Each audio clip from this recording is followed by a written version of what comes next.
Hello, VC. Tony here. Welcome to my channel. Hope everyone's doing great. Thanks for stopping in. And as always, hope you can subscribe. Please like and subscribe. Really helps us out, so we get that out of the way. But I appreciate all the subscriptions we have already. This little segment is going to be my impressions, a little review of this box set, which I received a few days ago. Listened to it a few times, so I really wanted to do a good job in this review. I watched some other reviews. They only hint on certain things that I'm going to delve into a little deeper. So this is the LP box set. I didn't get the CD box set. I got a good deal on this. This actually went up in price on Amazon for some strange reason. It's jumped about $50. So all of you who pre-ordered it, you're going to get it probably for about $116 a box, rather than I believe they're up to $170 a box now or something. I saw different prices, but you could try to get the best price if you still want this after you hear my review. I think you will. Overall, I'm really impressed with this box set, with what we get for our value. And of course, Nebraska is one of my favorite, probably my top 3, top 4 Bruce album. I'd even go higher. I'd say top 1 or 2, because this is one record that I could always listen to. It's a cinematic landscape of feelings, and maybe it's because I'm from New Jersey and I've been with Bruce's entire career since the first album. I've seen Bruce a number of times in small clubs and big clubs. Met him once at the Fast Lane, which is a defunct club in Asbury Park, when he was there to see the John Hyatt. If you remember the great singer-songwriter John Hyatt, who I think is still out there, probably touring. But Bruce was there at the Fast Lane, talked to him, got his autograph for my friend Rick, and Rick still has that autograph. Unfortunately, there were no cell phones, and my friends who were really, really into Bruce at the time, one, we called him the Ron Man. He used to wear the black leather jacket, a real rocker. And this other dude called the Roach were with me, and they were real Bruce fans, like, die hard. I was in college. Bruce was entertainment. It wasn't an obsession. And they go, "Don't bother the man. Don't bother the man." I said, "No, I have to say hello. I have to get his autograph." And Bruce said to me, "Yeah, after the set." And after the John Hyatt set, I went up to him and he signed a bill from the Fast Lane, a little bill that the waitress would. It's not even, it wasn't even, custom bill. It was just a, bill that the waitress would give you for, a ham and egg sandwich or whatever. So I did that. So that's my Bruce story. And of course, took my kids to see Bruce and stuff. Love Bruce. So anyway, we're going to talk about this album now. What's interesting, the way I listened to it. Of course, I listened to my original copy. That's my original copy here. I have a promo. This is not the promo. I also have a Record Store Day copy, which I bought for $19.99. A Record Store Day. Don't know what Record Store Day it was, but we have that here. So, but I was listening to the original a few days or a few weeks before this record was set to come out. And of course, this coincides with the new movie, Deliver Me From Nowhere. And if you know the memoir, Bruce's memoir, one of the chapters, which when I was looking through it, I discovered chapter 44 is called Deliver Me From Nowhere.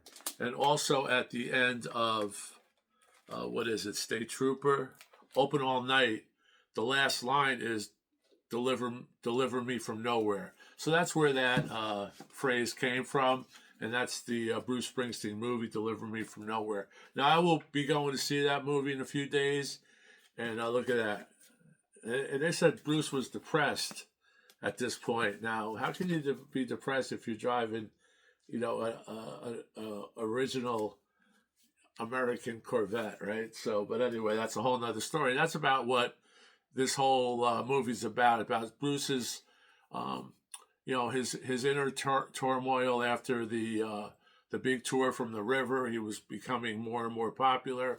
This was before Born in the USA. So this is between the river and Born in the USA, as every Bruce fan knows. But I'm going to talk about this record. Now, what's interesting, the way I listened to it was I went to because I just listened to the original like 4 or 5 times. It's a quick listen. It's about 40 minutes aside. And I could sit there. I always listen to it at night. Sometimes I'll get a drink. But you have to listen to this music at night. It's so eerie and haunting and desperate. And like I said, being from New Jersey, some of the cinematic images that Bruce has produced reminds me of where I was growing up in a big city in New Jersey when I was younger. So I have that. So I listened to that. But the first thing I listened to in this record were the outtakes. And that's this record, the Nebraska Outtakes. And as you know, this comes in a book form. And we're going to talk about the book form. It's a little larger than the album. It's a bound book with photos and high glossy photos. The one problem I have is after I did the opening, I kind of rushed the opening. I was excited. But unfortunately, these sleeves are not poly-lined.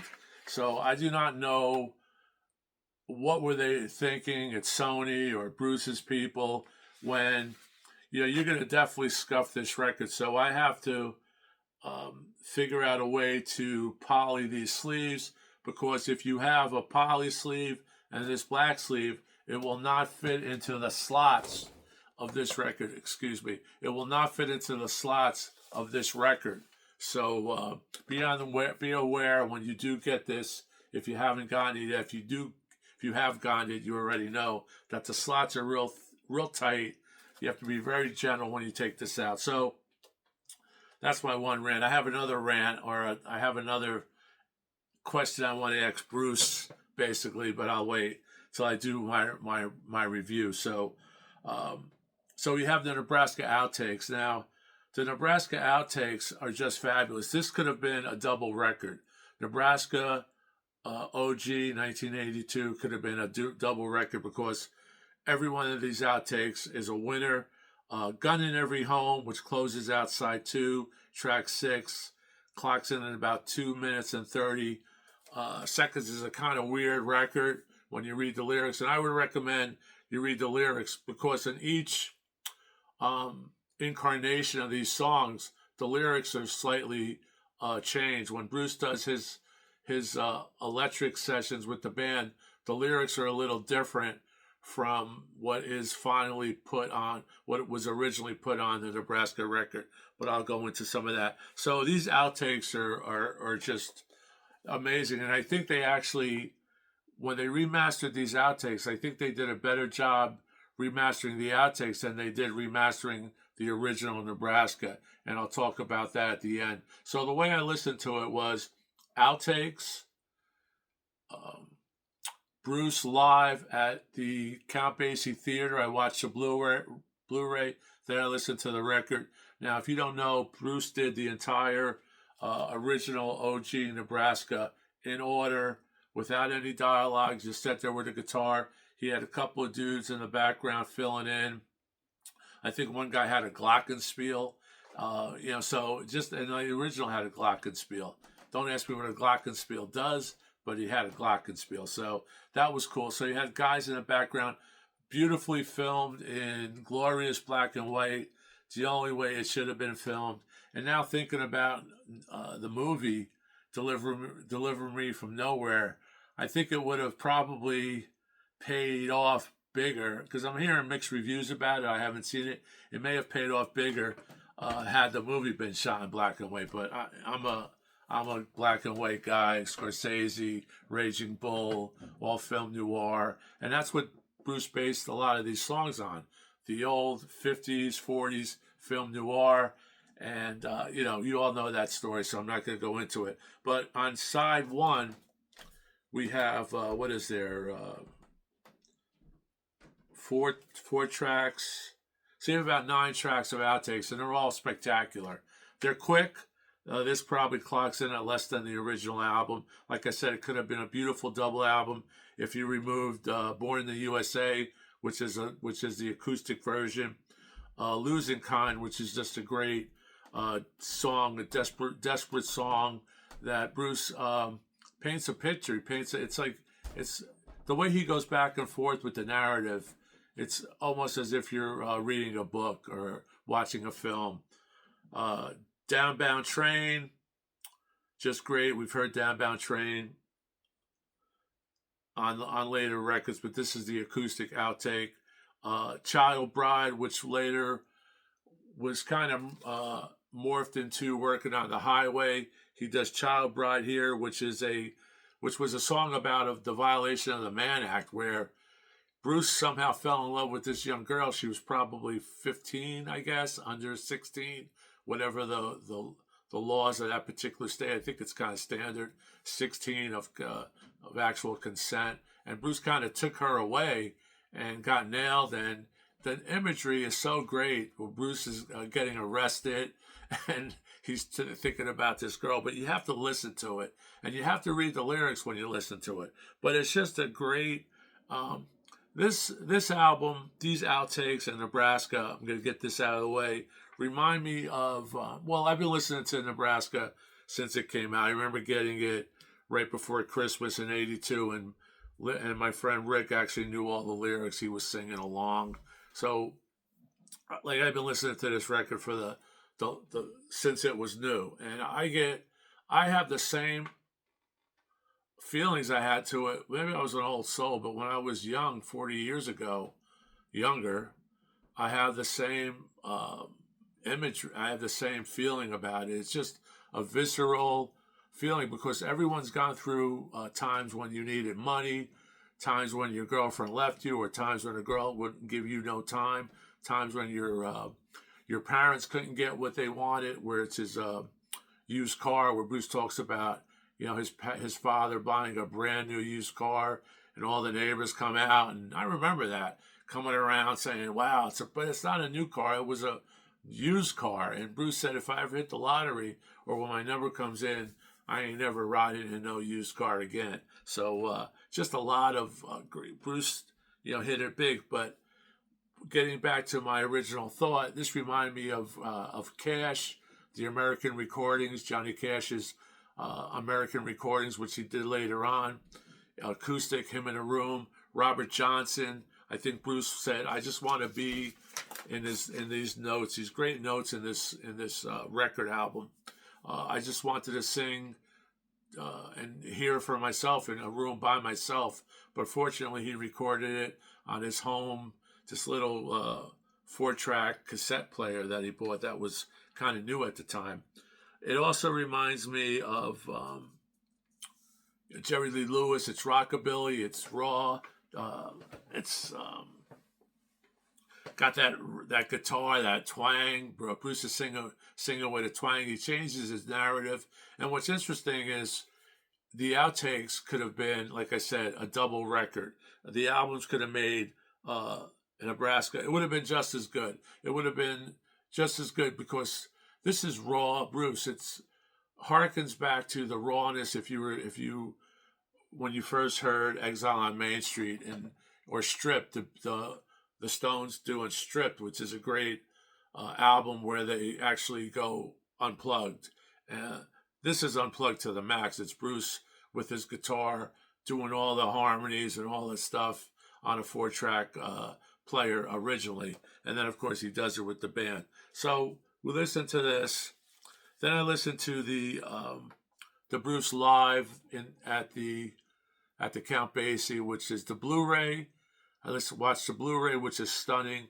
And Bruce sounds remarkably the same. Now, if you go back and forth and listen, some of the lyrics are changing. The track times are slightly different. They're altered. So it's not it's note for note, but the timing is off a little bit. And I think Bruce was actually, you could see his eyes when he's looking down at the monitors. I think he's actually reading the lyrics again. I don't know. I'm not saying he is, but it looks that way. And I think it would be phenomenal if he knew all those remembered all those songs and did that whole album in that probably that one day at the Count Basie. And if you watch the video, you'll see what I mean. Plus, there's actually excerpts of it on YouTube, so you can watch that. So we did that. Then I did the Electric Nebraska, which is phenomenal. Now with the Electric Nebraska, again, the lyrics change.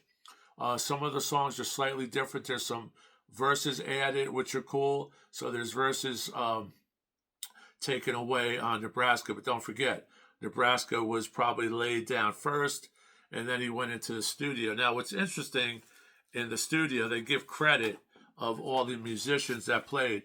And unfortunately, we don't get to hear anything about the big man. Obviously, Bruce didn't want any saxophone in this record. He wanted it raw. Although I'm thinking there was probably room for sax somewhere. And I don't know how the big man felt, Clarence Clemens felt about that. I believe everyone else in the band was present in different tunes when he did Electric, but for some reason, Bruce was not there. And one of my gripes, which I mentioned, there was another gripe, is there are no photos of the band recording the Electric sessions. Maybe there's not any photos around.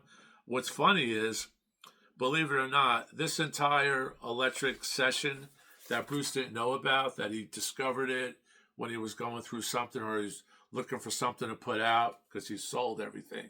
And by the way, here's the hype sticker from the record. You could look at that. I'll read that.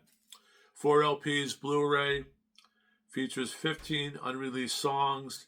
Now, I've heard these songs, but they're in different incarnations, including tracks from the legendary Electric Nebraska sessions. It's only legendary because we just found out about it. It was always a rumor. It wasn't even legendary. It was a rumor. It was folklore. With the E Street Band, solo Nebraska outtakes, which are just, like I said, could have been a double record. If you're buying it just for that, it's worth it. Overall, this is well worth the price of admission. 25 master of the original. New film of Springsteen performing all 10 songs. Live audio of the performance on a record. And I don't know if I showed that record, but I will show that record in a minute. But here's the Nebraska outtake, Nebraska Electric. And just great. Bruce's, it's fuller, obviously. It sounds good. There's not a lot of air in between the sounds. It's not audiophile. It's probably, but what's fascinating is they did all these songs. There's eight tunes, Nebraska sessions, Electric. 8 tunes. They did all these tunes on one day in the recording studio. I guess the power plant. I'm just remembering power plant. On April 27, 1982. So they did 7 tracks in one day, one session. And it's just great. Max is in the middle behind Bruce. The band comes in. It's just great. But Bruce is way up front, and his vocals are way up front. The electric guitar is there. He does this, the tunes are slightly different. So you're going to get, a slightly different lyric, which is good because, like Bob Dylan, it probably never played, or like the Dead. You don't want to hear the same thing over and over again. So everything was recorded on 4/27/82 except Downbound Train, which was recorded on May 3rd, 82. And like I said, the sessions are, Bruce is right up front. I'm not going to go into who mastered this record, who produced what. Bruce produced, the tracks, of course, but it's all in the book. I don't want this to go too long, and I really want to concentrate on what I want to bring across to you because I just love this record. It was one of my records I was highly anticipating. There's a lot of stuff coming out this year, and as you know, we've got the Stones, Black and Blue. We've got Wish You Were Here remastered. So we got a lot of good stuff. So Electric Nebraska sessions, all recorded in one day except Downbound Train. And here are the 2 records. And these labels mirror your the original album that came out in '82. So next I listened to, I'll pull that out. Where is it?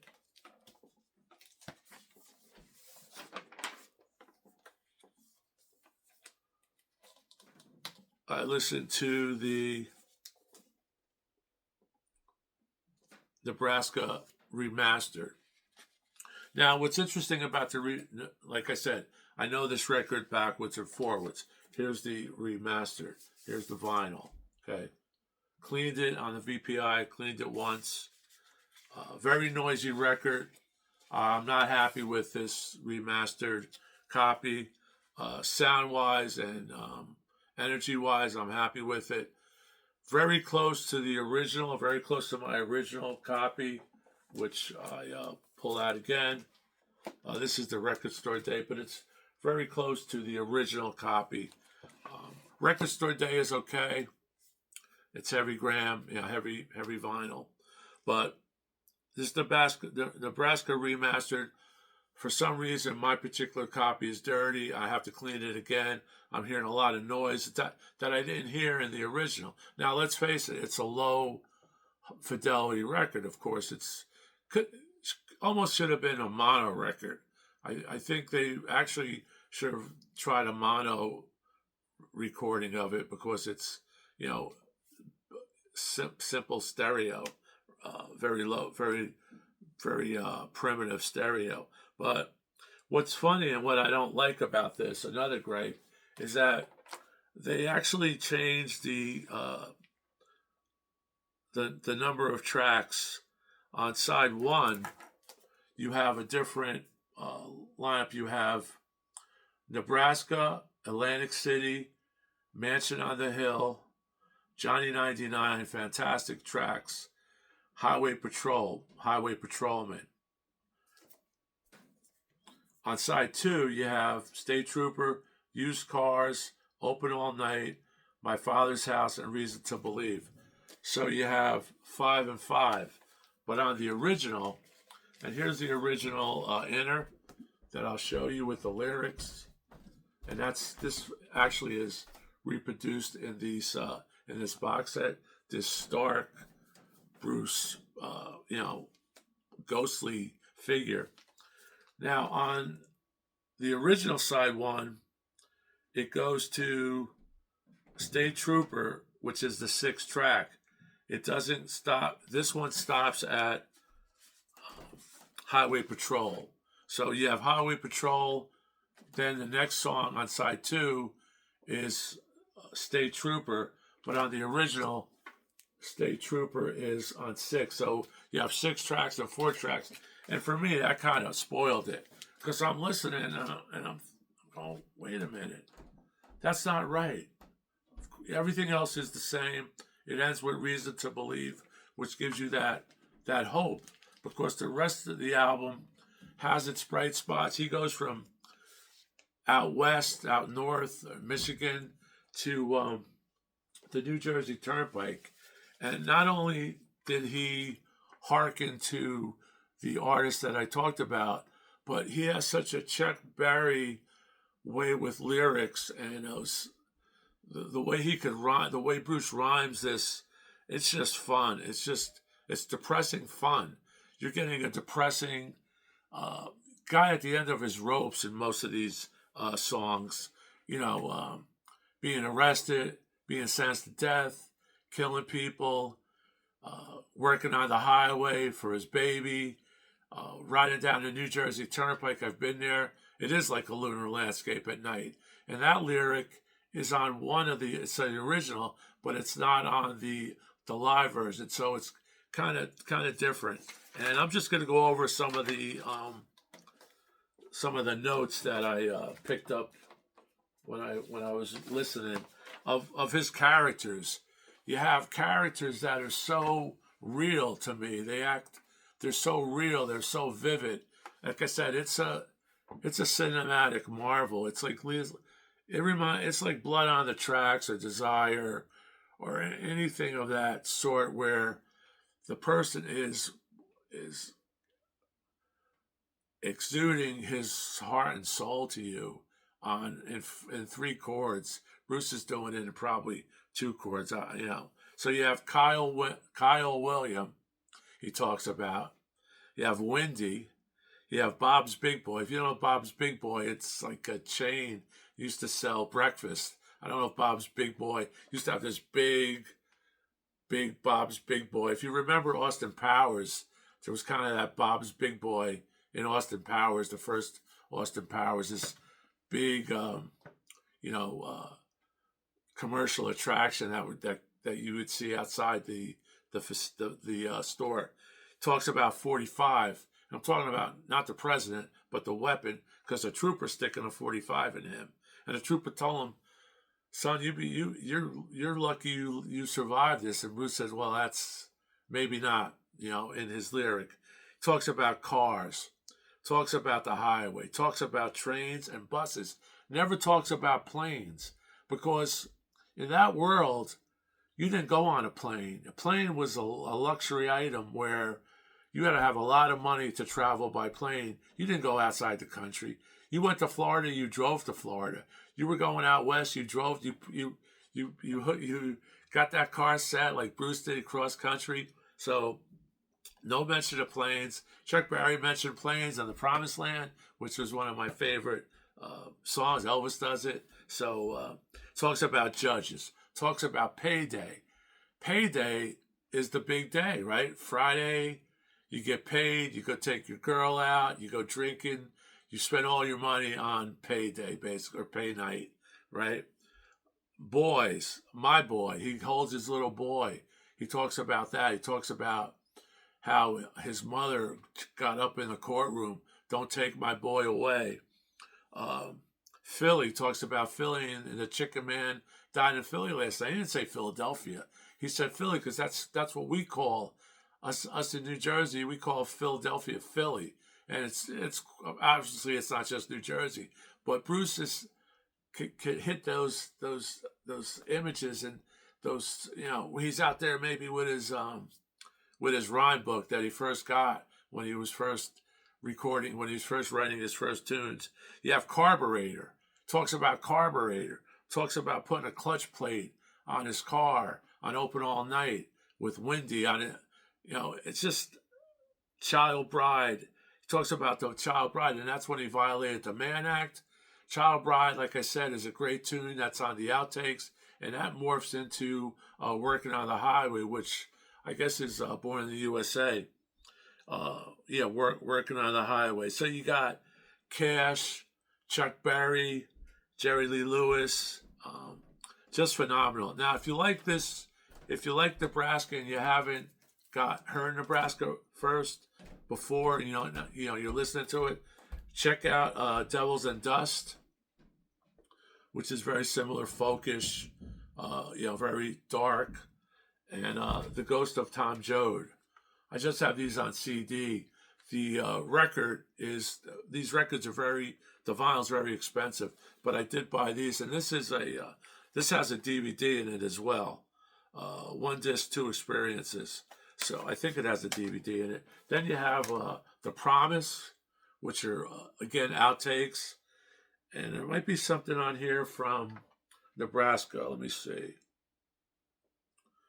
Racing in the Street, Fire, It's a Shame. No Nebraska, Candy's Room, but this is nice because it's outtakes as well, and Bruce goes into that. Now, in this little ditty, this is a Japanese vinyl. This is sealed, but I have one open, and he does a great rendition of this live of Atlantic City. So we did record some of these when he toured on some of the tunes from Nebraska. But overall, it's a great set. All the records sound great, technically wise, quiet wise. Of course, they're low tech. The new recording from the Count Basie Theater is just amazing, spot on. I do hear a couple pops. My real gripe is with the remastered 2025, and like I said, the tracks are off. So I'm listening to it, and when I flipped it over, not realizing that the first track the one track on the original was moved to the second, was reversed onto the first track. Kind of threw me off, but that's minor. Doesn't really. I don't like it. I think Bruce should have left it exactly the way it was left on the original record. Obviously, they did it to balance it out, 5 and 5. But the original record sounded great. If it may have been a little bit less dead wax on the original, because one track had 6, one track had 4. But that's just my little gripe. And my other gripe, again, I'm going to talk about is, why weren't there any photos of the band? Is Bruce is the man, but maybe there are no photos of the band, so I don't know. But overall, great album. I would buy it again in a heartbeat. I'm actually loving it. Don't really listen to new records that I get a lot, but this one I've been listening to it a lot. And like I said, the outtakes are great. The live at the Count Basie Theater in Red Bank is just great, as is the Blu-ray. So you're getting a lot of good content, and then you have the great book, and I'm going to show you. But be careful, because these are not polylined, and they're hard to get out of these slots. If you could see these slots are tight. There's slots there, and that's the back. Here's the front.